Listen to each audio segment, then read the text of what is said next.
BSc agriculture and food preservation and Canning. और हमारा एक यूट्यूब चैनल है टीडी भैया के नाम से, जिसपे हम प्लांटेशन के बारे में जो है आपको नॉलेज प्रोवाइड कराते हैं। अब आप लोगों को यहाँ पे किस लिए इनवाइट किया गया है और आपका हम टाइम क्यों खा रहे हैं, किस पर्पज से? Thank you. देखिए, प्लांटेशन सभी के घर पे होता है, पौधे सबके घर पे लगे हैं, किसी के घर पे ज्यादा होंगे, किसी के घर पे कम होंगे। कितने लोगों को कंफर्म है कि अगर हम खाना नहीं खाएंगे तो कितने दिन जिंदा रह सकते हैं? अरे तुक्के लगा दो, 10 दिन, 5 दिन, 15 दिन, 3 दिन और 4 दिन और 5 दिन और 7 दिन। 7 दिन से आगे बोले भाई। अजी 9 और ज्यादा लगाओ, पैसा नहीं जा रहा है। मैं बताता हूँ कितने दिन। लगभग हम 4 से 5 हफ्ते जीवित रह सकते हैं विदाउट फूड, केवल हमें वाटर अवेलेबल होता रहे। पानी नहीं मिले, हमें केवल खाना मिलता रहेगा तो हम कितने दिन जिंदा रह सकते हैं?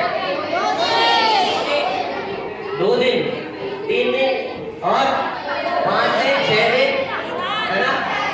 खाना नहीं मिल रहा है, पानी मिलता है तो हम लगभग 5 से 4 या 5 हफ्ते जीवित रह सकते हैं। ये सुनो, अगर हमें खाना मिल रहा है, पानी नहीं मिल रहा है तो हम कितने दिन जिंदा रह सकते हैं? पानी अवेलेबल नहीं होता है तो ज्यादा से ज्यादा हम कितने?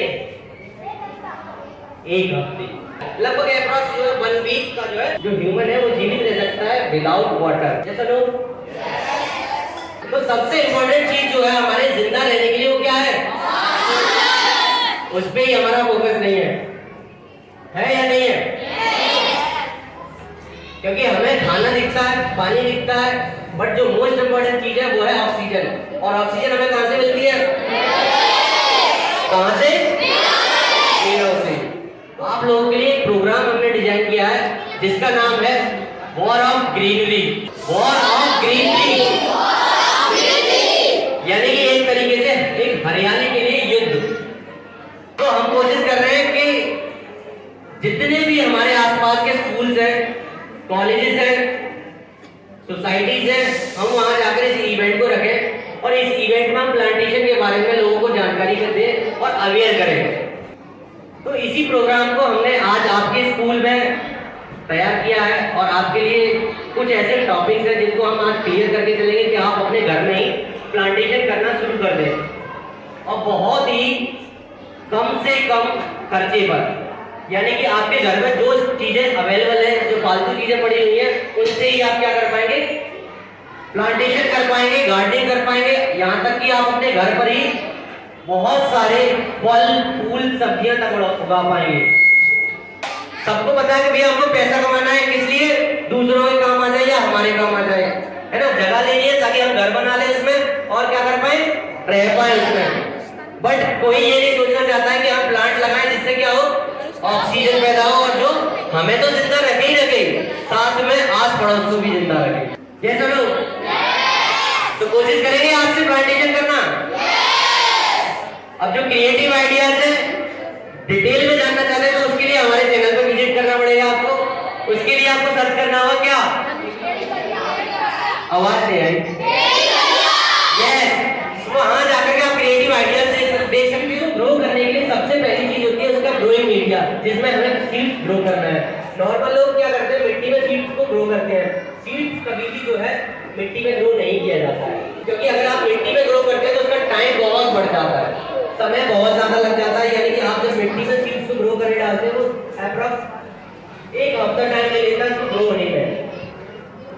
और जब हम सीड्स ग्रो करते हैं तो हम ज्यादा से ज्यादा 3 दिन में उसको ग्रो कर लेते हैं। ग्रोइंग मीडिया, ग्रोइंग मीडिया में हम यूज करते हैं आपका कोकोपीट।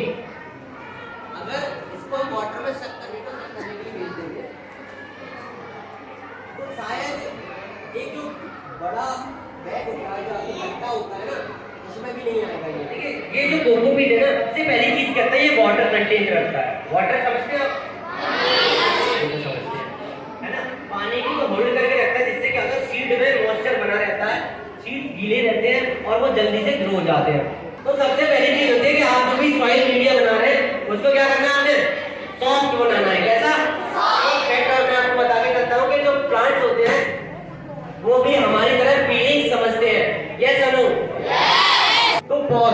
क्या होती है, फीलिंग समझ में आती है, आपका टच समझ में आता है। टच समझते हैं, छूना।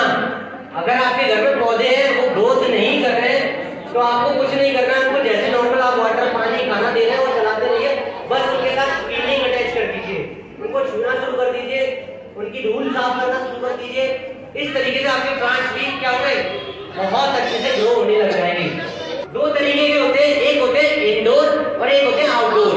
एक ऐसे पौधे होते हैं जिनको आप घर के अंदर लगा सकते हैं, कुछ पौधे ऐसे होते हैं जिनको हम केवल बाहर लगाते हैं धूप में, जहाँ बहुत तेज धूप आती है या खुला एरिया होता है वहां पे लगाते हैं। तो आप मिट्टी लेंगे, सैंड लेंगे, कोकोपीट लेंगे, ये तो जो है हमारे मीडिया सॉइल है उसको सॉफ्ट बना दिया, सॉफ्ट हो गया। अब उसके अंदर न्यूट्रिशन वैल्यू कहां से आएगी भाई, ताकत कहां से आएगी, है ना, पानी से नहीं आती है। प्लांट्स को कितनी रिक्वायरमेंट होती है, कितने एलिमेंट्स की आवश्यकता होती है, एनीबॉडी एल्स कोई जानता है पौधों को कितने एलिमेंट्स की आवश्यकता होती है? जैसे ह्यूमन बॉडी को बताया कि प्रोटीन चाहिए, कार्बोहाइड्रेट चाहिए, फैट भी चाहिए, कैल्शियम भी चाहिए, विटामिन में भी अलग अलग कैटेगरीज हैं, ऐसे ही प्लांट्स के लिए वैलिडिटी होती है। किसी को पता है? नहीं। तो प्लांट्स को जो होता है आपको 16 से 17 न्यूट्रिएंट्स की आवश्यकता होती है। जो एलिमेंट्स होते हैं प्लांट्स के लिए वो 16 से लेकर के 17 एलिमेंट्स ऐसे होते हैं जिनकी आवश्यकता होती है। आपको लग रहा है कि आप बहुत बड़ी गाड़ी बना ली, आपने बहुत बड़ा इन्वेंशन कर लिया और आप सफल हो जाएंगे, आसानी हो जाएगी, नहीं होती है, समस्याएं बढ़ जाती है, एक्सीडेंट होने लग जाते हैं, जो एनवायरमेंट है पॉल्यूट होने लग जाता है, साउंड पॉल्यूशन होने लग। हमारा मोटिव ये है कि देखिए चीजें जो जहां तक पहुंच चुकी हैं वहां से हम हटा तो नहीं सकते, हटा सकते क्या?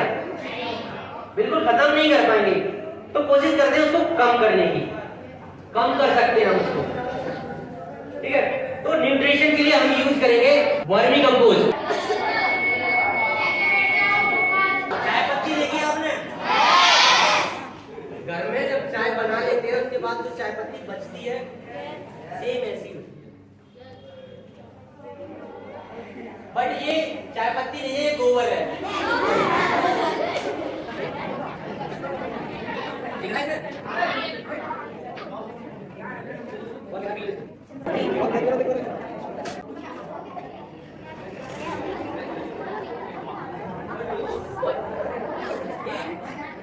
ये बहुत छोटा केचुआ है, ये अभी बहुत बड़ा हो जाएगा, यानी कि अभी ये न्यू जनरेशन है, जैसे कहें बच्चा है ये एक टाइम में बहुत लंबा हो जाएगा, लगभग इतना है। तो ये जो रहता है यही प्लांट जो गोबर रहता है उसको खाता है और उसको अच्छे से क्या कर देता है, फर्टिलाइज करके प्लांट के लिए बहुत अच्छा। तो वर्मी कंपोस्ट को टेस्ट भी कर सकते हैं। दूसरी चीज होती है कभी भी उसमें स्मेल नहीं आएगी, अगर आप सूंघेंगे तो कोई भी स्मेल नहीं आएगी किसी भी प्रकार की। अगर किसी भी प्रकार की स्मेल आ रही है तो आप समझ जाइए आपको क्या कर दिया गया है, चुप करा दिया गया है। ठीक है, अब देखिए ये तो आपको मार्केट से खरीदना है, आपको पैसा खर्च करना है, फ्री ऑफ कॉस्ट चीज बताएं। फ्री ऑफ कॉस्ट करने के लिए आपको कुछ नहीं करना है, नॉर्मल जो गोबर होता है गाय भैंस का, इसको क्या करना है, उसको इकट्ठा करना है, इकट्ठे के नाम से कैसे मूव है, तो इसको इकट्ठा करने के बाद कोई भी आप बैग ले या फिर कपड़े का कोई बैग हो, थैला हो, जिसको कट्टा कहते हैं प्लास्टिक वाला, वो ले, उसमें फिल करें और उसको अपनी छत पे छोड़ दें। छोड़ दे मतलब कि ऐसे नहीं कि ऐसे छोड़ दे कहीं पे एक कॉर्नर पे उसको रख दे, उसके ऊपर पर डे वाटर स्प्रे करते रहे। अप्रॉक्स लगभग आपके 2 महीने के बाद आपका जो गोबर होगा वो अच्छे से डीकंपोज हो जाएगा, पूरी तरीके से खत्म हो जाएगा, यानी कि उसमें सेम कंडीशन ऐसी आ जाएगी आपके जो वर्मी कंपोस्ट है उसके जैसा, बिल्कुल वो भी ब्लैक कलर का हो जाएगा, पाउडर फॉर्म में हो जाएगा और आप उसको फिर यूज कर सकते हैं बहुत ही आसानी से। बहुत ही आसानी से आप घर पे किचन वेस्ट से अपना जो फर्टिलाइजर है वो तैयार कर सकते हैं प्लांट के लिए। उसके लिए आपको सिंपल सा चीज चाहिए, एक चाहिए होता है आपको बकेट समझते हैं, बाल्टी, या फिर आपके पास कोई भी बर्तन हो, प्लास्टिक का हो, कैसा भी हो, बस मेटल का ना हो, याद रखिए मेटल नहीं लेना है, बिकॉज मेटल अगर आप लेंगे तो उसमें आप जब फूड डालेंगे तो फूड के छिलके होंगे या फिर बहुत सारी चीजें होंगी, उनको जब आप डालेंगे, जब वो डिकम्पोज होंगे तो उसके साथ में केमिकल रिएक्शन शुरू कर देंगे वो, तो आप बना कुछ रहे होंगे और बन कुछ और जाएगा। तो इसलिए प्लास्टिक में ही यूज करेंगे। प्लास्टिक का बकेट लेंगे, उसमें नीचे एक टैप लगाएंगे नल, और उसके बाद जो है आप उस बाल्टी में क्या करेंगे, होल बना देंगे। होल समझते हैं, छेद बना देंगे। छेद बनाने के लिए आपको करना कुछ नहीं है, यहाँ पे तो लगाएंगे आप उसके लिए टैप, एक नल लगाएंगे, और जो होल्स होंगे वो नीचे नहीं बनाएंगे, साइडों में लेयर में बनाएंगे। जैसे यहाँ बनाएंगे, फिर यहाँ बनाएंगे, यानी कि 2 से 3 लेयर में बनाएंगे। कोई पूछना चाहेगा क्यों बनाएंगे, किस लिए बनाएंगे? जब आप उसमें जो वेस्टेज चीजें हैं आपके किचन से, जब आप सब्जियां छील लेते हैं, काट लेते हैं, जो फालतू चीजें होती हैं, उनको आप क्या करते हैं, कचरे में फेंक देते हैं या फिर सड़क पे फेंक देते हैं। और जब आप सड़क पे फेंकते हैं तो पड़ोसी की तरफ फेंक देते हैं, फिर क्या हो जाता है ना? तो फिर क्या होता है, तुमने हमारी तरफ फेंक दिया लो। तो वो नहीं करना है। अब क्या करना है, उसका यूज करना है। यानी कि हम 2 चीजों पे काम करेंगे। पहली चीज कि हम वेस्टेज खत्म कर देंगे, दूसरी चीज उसका सही इस्तेमाल कर लेंगे। जो होल्स बनाएंगे वो बहुत छोटे छोटे बनाएंगे और ऊंचाई पे बनाएंगे, बिकॉज जो आप उसके अंदर वेस्टेज डालेंगे, जब वो सड़ना शुरू होगा तो उसके अंदर बहुत सारी गैसेस तैयार होती है। जब वो गैसेस तैयार होगी तो उनके लिए निकलने के लिए जगह होनी चाहिए, उसके लिए बनाते हैं हम ये होल, याद रखिएगा। और ये टैप लगाते हैं, जब आप उसमें सारी चीजें फिल कर दोगे, उसके लिए आपको एक लिक्विड बनाना होगा। जैसे आपके घर में गुड़ आता है, तो आपने गुड़ लेना है, पानी लेना है, लगभग 1 लीटर पानी में अप्रॉक्स आपका 100 ग्राम गुड़, उसको डिजोल्व करना है, अच्छे से घोलना है। और घोलने के बाद जो भी आपने किचन वेस्ट उसमें फिल करा है, किचन वेस्ट जो फिल करा है उस पर आप डाल देंगे और इसका ढक्कन लॉक कर देंगे। उसका वेस्टेज जो डालेंगे वो क्या करेगा, हमारे जो वेस्टेज मटेरियल है उसको डिकम्पोज करना बहुत फास्ट कर देगा। जो काम आपका 10 दिन में हो रहा होगा वो आपका 3 दिन के अंदर खत्म हो जाएगा। और जैसे ही आप वो वेस्टेज डालेंगे और जो लिक्विड डालेंगे उसका क्या होगा, बहुत सारी चीजें खत्म होने के बाद लिक्विड बनना शुरू हो जाएगा। यहाँ पे बहुत सारा पानी इकट्ठा हो जाएगा। उस पानी को टैप के जरिए बाहर निकालेंगे, बोतल वगैरह फिल करके आराम से रख सकते हैं। वो आपके प्लांट्स में लिक्विड फर्टिलाइजर का काम करेगा। उसको आप अदर पानी के साथ में, बहुत सारे वाटर के साथ में डिसॉल्व करेंगे और उसको क्या कर देंगे, प्लांट्स की जो सॉइल होती है मिट्टी, उसमें डाल देंगे। वो भी आपके प्लांट्स को क्या करेगी, बहुत अच्छे से ग्रो करेंगी। पेपर कप होता है, आप देखा थे, पेपर कप होता है, पेपर कप ले, उसमें ऐसे सॉइल मीडिया या फिर आपका जो भी कोकोपीट है या फिर आप जो भी कॉटन है उसको फिल कर दें और उसमें सीड लगा दें।